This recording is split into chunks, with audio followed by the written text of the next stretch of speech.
Jamhuuriyadda Islaamiga Iiraan iyo dowladda Israa'iil ayaa sanadihii la soo dhaafay waxay dhex marayay dagaal dhanka elektaroonigga ah. Bal aan eegno sanadihii dambe weeraradii dhexmaray kuwii ugu muhiimsanaa. Noofembar 2010, Israa'iil waxay ku guuleysatay inay gudaha u gasho tamarta Natanz iyo xarumaha nukleerka Iiraan.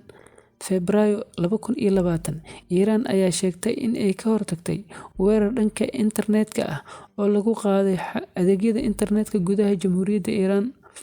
9 bishii May 2020, Iiraan ayaa ku eedeysay Washington iyo Tel Aviv in ay mas'uul ka ahaayeen weerar dhanka internetka ah oo lagu qaaday dekad ku taalla Jamhuuriyadda Iiraan, gaar ahaan marinka Hormuz.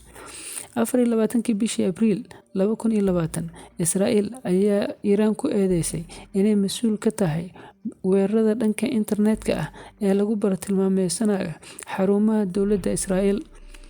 21 bishii May 2020, Israa'iil ayaa sheegtay in ay Iiraan weeraro dhanka internetka ah la beegsatay website-yada Israa'iil.